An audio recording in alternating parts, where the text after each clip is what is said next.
We now turn to the situation in Moldova,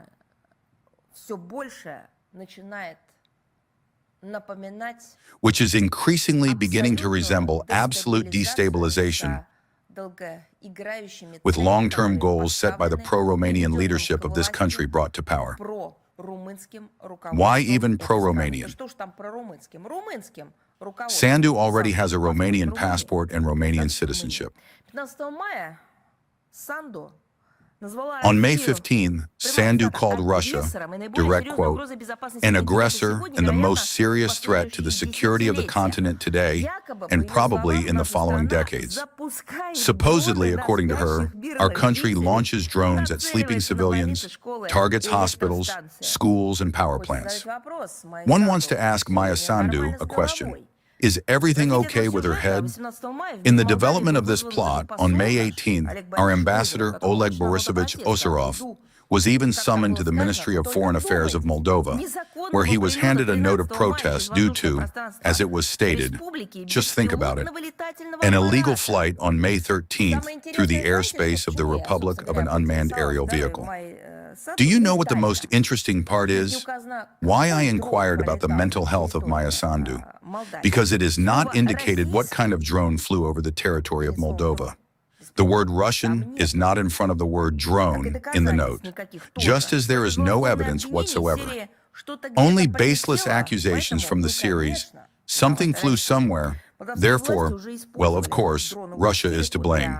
The Moldovan authorities have already used the drone hysteria to justify unfriendly steps towards our country and their anti-democratic actions aimed at reformatting the republic to fit the so-called European standards. These are no European standards at all. This is a hellish mobilization, weaponization, militarization, if we speak in our language, of Western Europe in connection with the propaganda they are conducting, literally forcefully making people believe in some kind of Russian aggression.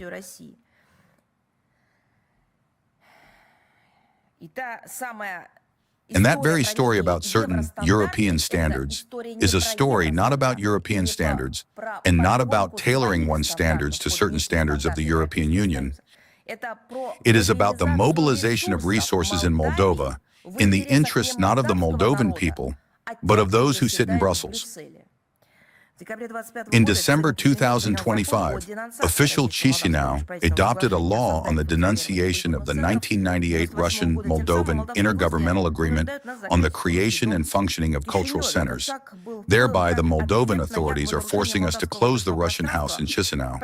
This step was presented as a response to the alleged violation of Moldovan airspace by presumably Russian drones and the discovery of their debris near a number of settlements in Moldova. In the same row is the discrimination against owners of Russian passports entering the Republic. Under far-fetched pretexts, our citizens are subjected to multi-hour verification procedures and interrogations. Cases of detentions and the opening of criminal cases against them are recorded. Diplomats of the Russian embassy in Chisinau are denied the provision of consular assistance to them. In this regard, we once again strongly recommend thoroughly weighing the risks and assessing the real advisability of visiting Moldova. It is unsafe. The offensive against the Russian language continues in this country.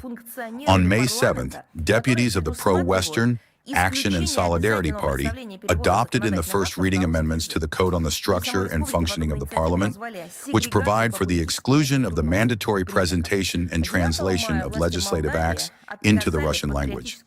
Inside the Republic itself, such an initiative was called segregation, based on political and cultural characteristics.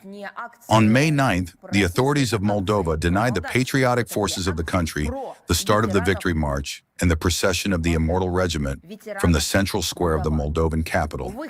No, these were not pro-Russian, but pro-Moldovan actions. These were actions in honor of the veterans of Moldova, their ancestors, who defended the Republic from Nazism, fascism during the times of World War II. Here, all of this was denied. A celebration of Europe Day was organized there. Judging by information from the media, there were few visitors. Many came simply to tick a box as part of this, so to speak, small community.